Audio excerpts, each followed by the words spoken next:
যারা সোনালী ই-ওয়ালেট ব্যবহার করেন অবশ্যই তাদের এই ফিচার দুটি সম্পর্কে জানতেই হবে। যদি আপনি এই ফিচার দুটি সম্পর্কে ভালো ধারণা না রাখেন, তাহলে আপনি সোনালী ই-ওয়ালেটের কিছুই জানেন না। তো আমরা যে ফিচার দুটির কথা বলছি, BEFTN এবং NPSB। এই দুটির মধ্যে পার্থক্য কি? কোনটি দিয়ে কি কাজ হয়? বা কোনটি দিয়ে কিভাবে টাকা পাঠাতে হয়? এই নিয়েই আজকে আমাদের ভিডিওটি। BEFTN হচ্ছে রেগুলার ট্রান্সফার এবং NPSB হচ্ছে ইনস্ট্যান্ট ট্রান্সফার। তো আমরা প্রথমে BEFTN সম্পর্কেই জানব।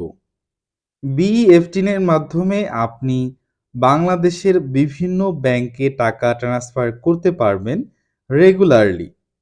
যেমন এখানে আমরা শুরুতেই দেখছি এবি ব্যাংক, অগ্রণী bank, Al Arafah bank, Bangladesh bank ও আরো কতগুলা ব্যাংক। দেখেন এখানে ঢাকা ব্যাংক আছে, আইসিবি আছে, ইসলামী ব্যাংক আছে, এনআরবি ব্যাংক আছে, পূবালী আছে। তো এই সবগুলি ব্যাংকে আপনি BEFTN এর মাধ্যমে টাকা পাঠাতে পারবেন। তবে BEFTN এর মাধ্যমে যখন আপনি টাকা ট্রান্সফার বা ফান্ড ট্রান্সফার করবেন, তখন আপনার টাকাটি আপনার অ্যাকাউন্ট থেকে যে অ্যাকাউন্টে বা যে ব্যাংকে পাঠাবেন, সেখানে যেতে কিন্তু সময় লাগবে। সময়টা কি ধরনের লাগতে পারে সেটা আমি বলছি। যদি সেই বার হয় রবিবার থেকে বৃহস্পতিবারের মধ্যে এবং এই কয়েকদিনের মধ্যে যদি কোনো প্রকার সরকারি বন্ধ না পড়ে, তাহলে আপনি যদি সকাল ৮টায় টাকা পাঠান, আপনার টাকাটি পৌঁছাবে সকাল ৮টায় পাঠালে দুপুর ১২টা থেকে বিকেল ৪টার মধ্যেই টাকাটি ট্রান্সফার হবে। আর যদি আপনি টাকা পাঠান বৃহস্পতিবার রাতে অথবা শুক্রবার দিনে, তাহলে আপনার টাকা যেতে কিন্তু সময় লাগবে। শুক্রবার যাবে, শনিবার যাবে, এরপরে রবিবার দুপুর ১১-১২টা বা দুপুর ৩টার দিকে আপনার টাকাটি পৌঁছাবে। এটি হচ্ছে BEFTN এর সুবিধা বা অসুবিধা। এখানে আপনার কোনো প্রকার চার্জ কাটবে না, একদম ১ টাকাও না। এনপিএসবি, এবারে আসি আমরা এনপিএসবি নিয়ে। এনপিএসবিটা কি? এনপিএসবি হচ্ছে সোনালী ব্যাংকের ই-ওয়ালেট থেকে আপনি যে কোনো ব্যাংকে টাকা পাঠাতে পারবেন একদম ইনস্ট্যান্ট। ইনস্ট্যান্ট জাস্ট আপনি টাকা সেন্ড করবেন, ১০ সেকেন্ড থেকে ১ মিনিটের মধ্যেই টাকাটি আপনার বিপরীতে যে ব্যাংক অ্যাকাউন্ট নাম্বারটি আছে সেই অ্যাকাউন্টে যোগ হয়ে যাবে।